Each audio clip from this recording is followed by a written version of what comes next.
Hello everyone, welcome to another video. My name is Kirsten, by the way. If you're new, welcome. So glad you're here. I'm a former professional dancer and now I am a mindset coach for dancers. And Twin Talks Ballet is really your place to learn how to flourish in your dancing. Because if you're not enjoying it, what is all this hard work for? Today's video is kind of a follow-up to last week's video when we acknowledged how, or I showed you rather, how to resolve nervousness and anxiety around auditions so that you can actually be free to do your best under this high pressure kind of situation that many of us perceive auditions to be. So this week, I actually want to show you how to stand out in an audition in 7 simple steps. Before I do, I want to thank okballet.com again, which sells Zerly tights, for sponsoring this video. Zerly tights are some of my favorite tights to wear. Not only do they combine innovative compression technology into their tights to make your legs feel much better by the end of the day, but they also look great and they're really comfortable. An added bonus is I've noticed that over the 2 years I've had some of my tights, they haven't really faded like other tights that I've worn. So I would highly recommend checking out either the Z1 rehearsal tights, the Z2 performance tights. Either one is great. I really enjoy wearing the ballet pink style with the back seam. I love that you can pick not only your color, but and your level of compression, but also how much, or if you want a back seam, no back seam. Also, their black tights are great. I just love Zerly tights. So if you want to see a full review of what I think about Zerly tights, how they work, what are the features, all that stuff, you can click either in one of the cards below. I'm going to go out on a limb. I'm going to say it's here. The review video will also be in the description, as well as a link where you can buy the tights with a discount code just for you. So now, thank you again, okballet.com. Let's get on with the video. The first thing I want to share with you is my personal philosophy around how to stand out. You know, this is at the core, I think, what is important to remember, which is that in order to stand out or excel in areas that, you know, many people are not, you kind of, in essence, need to look at what the crowd is doing and in some ways do the opposite. And if not the opposite, do it differently. So this is kind of a common quote I've heard, I think, from a famous financial planner or investor on Wall Street, but I do think it really applies to the audition process. If you're trying to stand out, why would you try to just do more of the same as your competitors? So also, why would you try to look the same, have the same objectives, come off the same, behave the same, all that, but just a little bit better? Aren't there ways that you can start to have a different approach while also honoring the fact that ballet technique is codified and there is definitely a right and a wrong way to do it? There are, sure, many ways that we are asked to conform in ballet, because if you end up rising into the ranks of a professional company, chances are you're going to start in the court of ballet. So is some level of, coordinating with your peers, blending in, is that important? Sure, it's kind of central to the way ballet works. But when you are auditioning, wouldn't you say, in order to stand out, you do need to do things not only better, but also differently? So before I get into specifically how you can start to do things differently, I'm going to just lay a foundation of what most dancers are doing so you can get a picture of how to rise above the crowd. So first, a lot of dancers work up their nerves and anxiety around auditions so much and make it such a big scary thing in their head that they walk in, they're super nervous, they're not going to do their best. They are going to be so nervous they're not able to focus that well on learning the combinations. By the way, I will be doing a video at some point soon on how to learn combinations quickly. I'm excited about that one because, especially since I've gotten trained as a master practitioner in neurolinguistic programming, I know a couple tricks from a mindset perspective. A lot of dancers also get their sense of confidence, if they have any, from maybe being better at certain things or the best in the room at their local studio. They're used to comparing themselves and maybe that comparison working out for them. But whenever you get into an audition, you cannot bank in the fact that you will be the best technically, that you will do the most turns, that you will look better and have a better ballet body than everyone else. You have no control over who is going to show up, so you do not want your confidence to be rooted in comparing yourself to others. Also coming from the perspective that, or the concept that the subconscious mind does not process negatives. In order to understand something, if you say, for instance, don't think of a blue tree, in order to understand what I just said, your mind had to pull up a picture of a blue tree. So you can't say, don't mess up, don't mess up, don't mess up, and then not bring up a mental image or internal representation of messing up. It's just what your mind has to do in order to understand that command. So a lot of dancers go into auditions and their goal is to not mess up.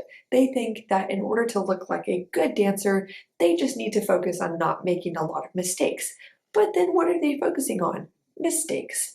What emotions are associated with making mistakes? Maybe embarrassment, maybe nervousness, maybe fear, maybe, I don't know, anything. Not great things, as you can imagine. So you will already be rising above the rest if you go in there understanding your strengths as a dancer and also focusing on what you want to do in your dancing to look great, to give the judges a positive experience when they watch you dance, because they're not looking for not mistakes. They're looking for potential. They're looking for talent. They're looking for good dancing. The next thing is a lot of dancers waste their mental space worrying that their current skill set is not enough for the challenge they are walking into. Like, they want to be the one person that gets the contract, and they waste their time worrying if they're good enough before the audition, which takes away from their ability to be resourceful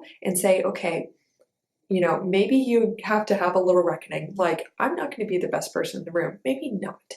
But what I can do is I can focus on the details of my dancing.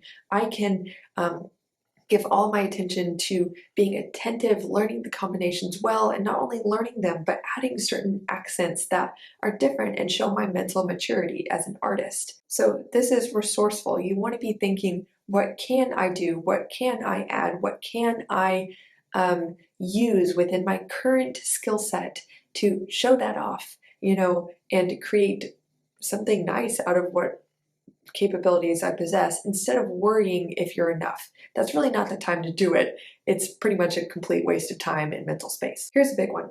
Many dancers will also completely forget to use their face and their energy to their advantage. You are instantly more primed to stand out if you just smile, if you look present, if you give off the energy of confidence.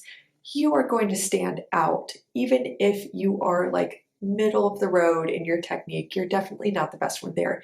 So many dancers are going to be so freaked out in their face. They're going to be looking down. They're going to be just having a lot of insecure energy about them, which really transmits and affects the way that they are seen and perceived by the judges. You know, I've said many times in my videos that the energy you project is the energy you're suggesting that people have towards you. So keep that in mind. Lastly, so many dancers are going to go in there and place disproportionate amount of importance on things like turns, extension, and, you know, perfect technique. All of these things, you can imagine, take a long time to build up. So if you're walking into an audition and you are hoping that your legs get higher than normal and you can do triple pirouettes when you normally do doubles, I think you are kind of taking away from the opportunity to focus on the nuances of your technique that actually show maturity far more than just high legs. You know, 12-year-olds can get their legs high, but can they also have immaculate transitions? Can they have the maturity and presence of mind to have artistry like maybe a 17 or 18-year-old or someone who's ready for a company? Probably not.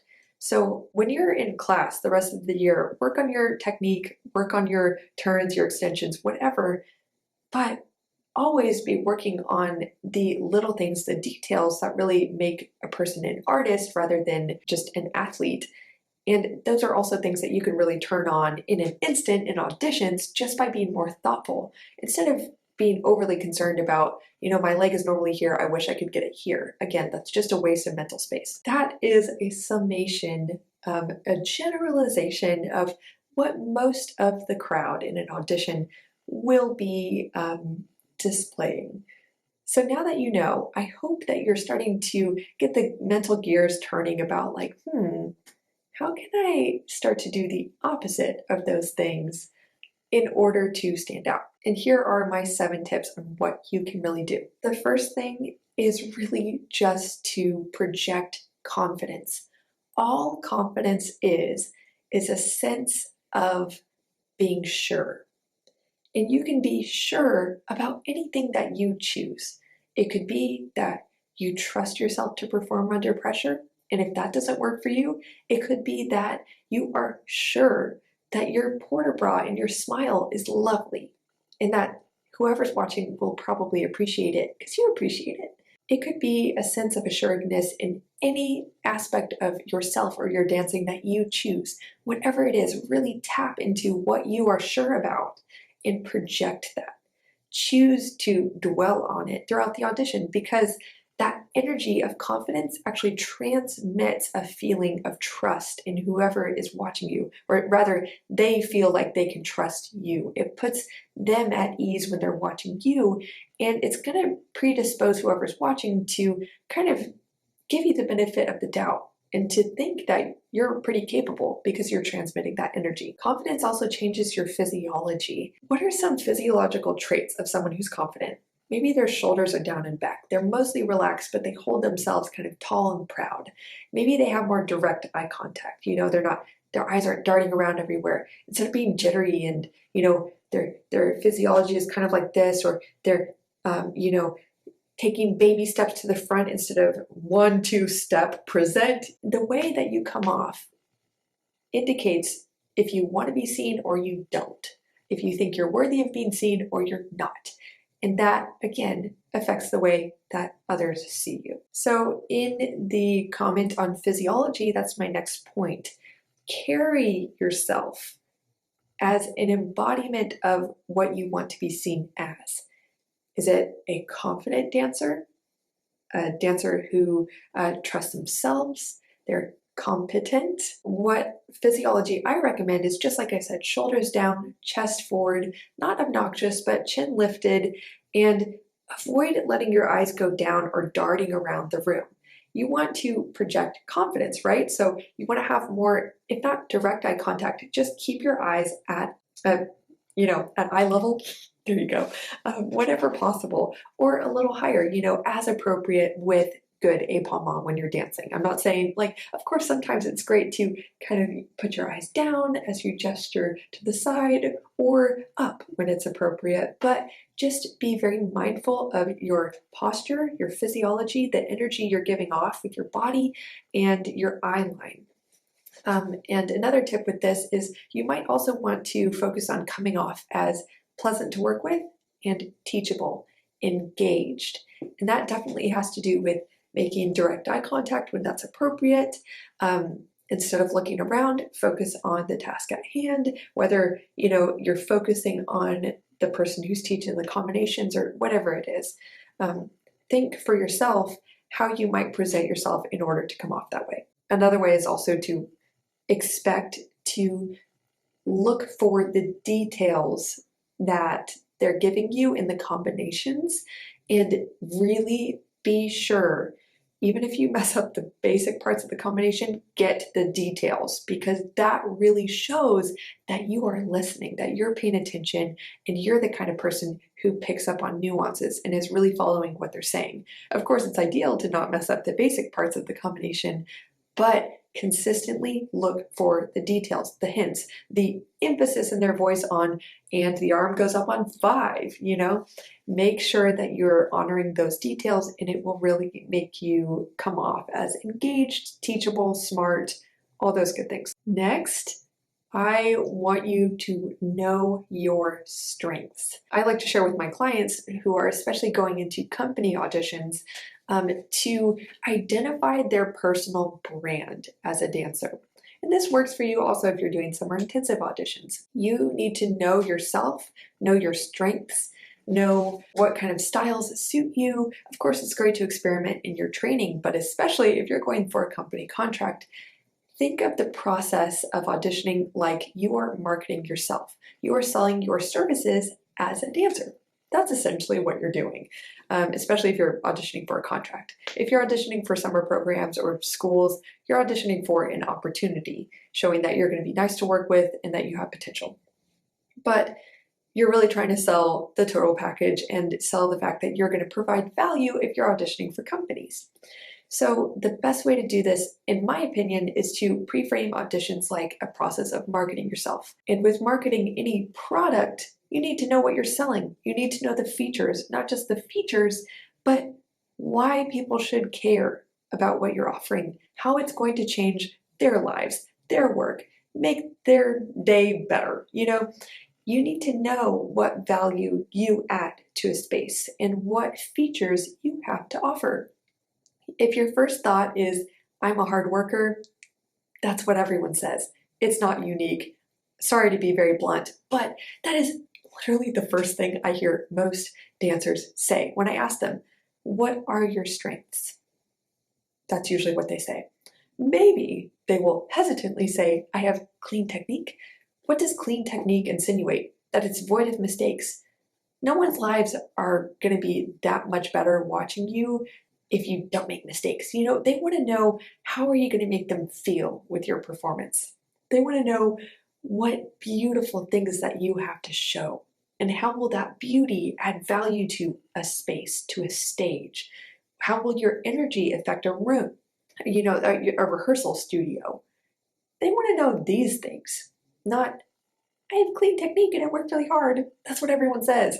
So in order to help you start the process of understanding your strengths and what you have to offer, what you want to present or sell, so to speak, I've created a free PDF guide on how to start identifying your strengths as a dancer and understand your personal brand.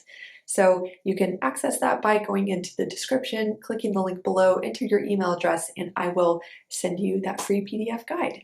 I know that it will be tremendously helpful for a lot of you and hopefully thought-provoking and kind of a stretch for a lot of you who feel uncomfortable with saying you're good at something. My next trait for standing out that I want to share with you is be willing to play full out. And what that means to me is kind of having that attitude of, you are not there to hide. Why on earth would you go in there and instead of presenting yourself for an opportunity, you try to hide your flaws? Make sure they don't see your mistakes. Make sure they don't see anything undesirable about you. With that perspective, I would be in the back corner. In order to be seen, you have to have the intention and desire to be seen. Not always, of course, like you might be discovered in the back corner, but that's rare. In this business, really, in the ballet industry, you have to want to be seen. You have to actively pursue opportunities to be seen. You can't expect to be like scouted from the back of the room and someone see your talent if you're not showing it. So my perspective around auditions that I would encourage you to have too is you are there to kind of leave caution back at the door. This is not your time to want to hide in the back of the room and compare yourself to other dancers. This is your time to say, yeah, I'm going to put myself out there all the way. And when I do that, I might, be showing them 5% of the mistakes I'm probably going to make because I'm a human being. But I'm not going to fixate myself on making sure they don't see any mistakes. And by doing that, also sacrificing the 95% of talent I have to show. Focus on that 95% of talent you have to show. Maybe it's 90, maybe it's 80, whatever. But you have to show that with almost, I dare say, reckless abandon. Knowing that you're going to have some mistakes mixed in there. But if you fixate on hiding your mistakes, you might risk hiding yourself too. The next thing is to remember my favorite thing that my ballet teacher told me growing up, which is that excellence is in the details. Everyone there, more or less, is going to have the basics of ballet nailed down, more or less. You'd be surprised. Some people show up and they haven't really danced before, and it's interesting. So I would recommend not focusing so much or putting too much of an emphasis on all the tricks and the pillars of ballet technique. Obviously, good technique is important, and being able to do the movements is important. That includes double pirouettes and a strong releve and all that. It's important. I'm not saying it's unimportant, but do focus on showing your competency in the basics, but also be asking yourself questions like, what detail can I add to this performance of a combination in order to make it special, in order to show that I'm really thinking about the details? That is really important. Excellence is in the details, and that's often how I've seen dancers get opportunities when they might not be technically the best or doing the most pirouettes or whatever, have the highest extensions, but they have the maturity of knowing excellence is in the details, and that gets them noticed. Next, remember, a smile goes a really long way. Very simple, but remember to smile. And even, I think, learn how to smile respectfully and graciously, especially when you make little mistakes. If you let your face break and you get really freaked out about it, again, I believe that projects and suggests to the watchers how they should feel about your mistake. So, gracefully smile about it. Continue to wow them with your next movements. Show them how you handle mistakes. And that will, I dare say, impress them. Because they're probably very used to people completely losing it when they make the tiniest mistake. But above all, the basic point is smile. Lastly, don't let your nerves get in the way of your beautiful dancing. Of course, this is easier said than done. I would never just leave it at that. So if you haven't yet watched last week's video, make sure to go watch that. That's where I break down pretty comprehensively how to begin the process of releasing excess nervousness and anxiety that holds you back from performing your best in auditions. So that's it for today's video. You might have already heard me say in my last video or on Instagram, this is really the time of year to invest in your success and make sure that your perspective, your mindset, and your plan is serving you in helping you get the best possible results for you this audition season. And also making sure you are well and you're having a good quality of life and good mental health. So I want to invite those of you who are really looking to make this audition season your best one yet and make this your year. Invest in your success and apply for a complimentary mindset coaching consultation and discover if mindset coaching might just be the best thing for you to really make this your year this year. I look forward to talking with some of you and working with some of you. I was so thrilled to see the results that my clients got last audition season, and I really look forward to working with some of you, partnering with you to change the story you're telling yourself around getting out there and getting new opportunities. So that's it, you guys. Thank you again, okballet.com, for sponsoring this video, and I will see you guys next time. Bye.